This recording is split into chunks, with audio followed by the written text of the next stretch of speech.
Kahapon ay ginulantang tayo ng isa sa pinakamalaking expose na meron sa kasaysayan ng politika ng Pilipinas, ang paglabas ng 18 former Philippine Marines di umano at nagsiwalat na sila ay kasama doon sa mga nagdi-deliver ng pera, ng maleta sa mga politiko, thereby confirming the story of Orly Gutesa. Well, matagal na nating suspetsya na totoo yung sinasabi ni Orly Gutesa.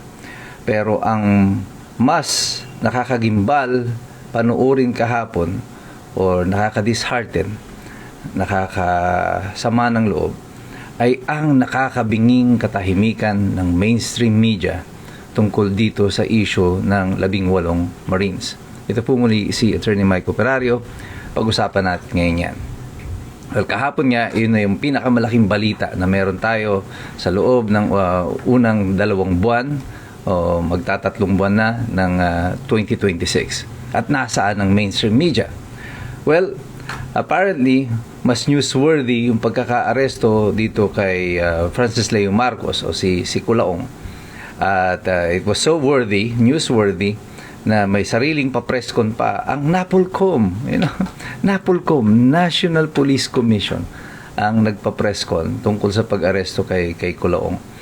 I'm not a fan of Francis Leo Marcos. I also share some of the views na this guy may be a fake. But the way it was handled yesterday, na yung pang commissioner ng NAPOLCOM ang mag-handle mismo ng presscon, inviting other people to file a case against him. My goodness, the case is unjust vexation. Unjust vexation. Isa sa pinakamababang uri ng kaso na po pwede mong i-file ang isinampas sa kanya. It is a bailable offense. But they treated it like it's a fiasco,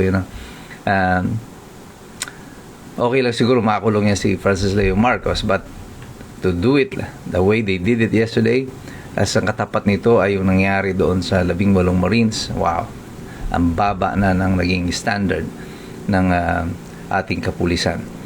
Well, not to be surprised about it, but how about the media? Well, the media played along with it. Tingnan niyo sa mga newsfeed ninyo, mas marami ang mga lumabas na balita tungkol kay Culaong kaysa dun sa 18 Marines. At ang pinaka malungkot niyan, since last night, I've been trying to browse doon sa website ng mga mainstream media, the big networks, trying to find kung anong balita meron doon. Wala akong nakita. At kaninang umaga, just a few hours ago, saka pala mong nag-post itong mga mainstream media outfits na ito. And lo and behold, kanina lang nakita ko doon sa ABS-CBN site, and some other newspaper sites. Ang binalita nila, 4 daw doon sa supposedly Marines ay were never in the Marines, at saka most of them were dishonorably discharged. It's as if yung mainstream media ngayon, ang number 1 role nila is to discredit those who are testifying or those who are saying something against the administration. Lalo pa ito na ang mga Marines ito ay nagsabi at may mga ilalabas pa silang ebidensya na nagdi-deliver sila ng pera mismo sa mga broadcaster, newscaster, sa mga big networks. At mukhang tatamaan sila ng testimonya ng mga ito. Kaya siguro ngayon, nauna na silang naglalabas ng ganito.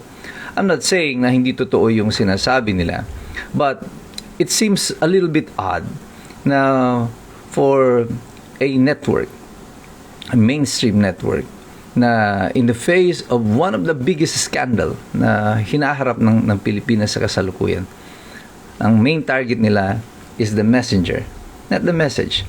It is not very different sa estratehiyang ginagawa o taktikang ginagawa ni Claire Castro ng PCO, as if iisa sila ng playbook. Immediately discredit the messenger so that the message will not cut across. Well, unfortunately, nadinig na ng taong bayan ang dapat nilang madinig, at itong mga sinabi ng mga 18 Marines na to ay matagal naman nang pinagsususpetsahan ng mga tao, at halos alam na rin ng lahat kung bakit tahimik na tahimik ang mainstream media. Akala nyo ba ganun katanga yung mga Pilipino na hindi nila napupuna na ang focus lang ngayon ng mainstream media ay tungkol sa mga bagay, mga balita na anti-Duterte. Pero kapag anti-Marcos ang pinag-uusapan or anti-administration, wala kang halos ma-pick up na balita. Not one of the major networks even picked up yung kumalat noon na balita tungkol sa involvement ni Liza Marcos sa pagkamatay ni Paulo Tantoco. And he's supposed to be one of the executives also, of their family, part of the executives of the major networks here in the Philippines. It's a big news because it's a scandal. It happened in the United States. But the media is mum about it. Tahimik sila. Wala silang sinasabi. Alam niyo po, sa demokrasya, there are 4 estates. May 4 po na estado o yung pinakabahagi ng, or sangay ng institusyon ng demokrasya. And this is the legislative, the first estate, the executive, and the judiciary as the third estate. And the fourth estate is the media. Sa isang demokrasya, importante po na yung 4 na institusyon na ito ay basically malaya at sila ay nagkakaroon ng check and balance. You will notice that both the legislative, executive, and the judiciary are all part of the government. Bahagi sila ng gobyerno, except the media. It is supposed to be independent because the media is supposed to check the government. And for a time, it worked. Kahit na nung ako yung nagkaroon na ng kamalayan ng panahon ni Ferdinand Marcos, isa sa mga kinontrol noon after martial law was the media. The narrative of the media controls the psychology of the people. Kung ano yung sinilalabas sa media, yun ang malalaman ng mga tao. After martial law was lifted, after Ninoy Aquino was assassinated, doon pa lamang po lumabas yung iba pang mga pahayagan. Dito na po naging sikat noon ang Inquirer, ang Malaya, at iba pang mga independent na mga newspaper na nagpapahayag na ng katotohanan at lumalaban sa administrasyon. Ngayon, wala kang makitang mainstream media na lumalaban sa korupsyon, sa mga panloloko sa taong bayan. Wala nang naghahayag ng katotohanan.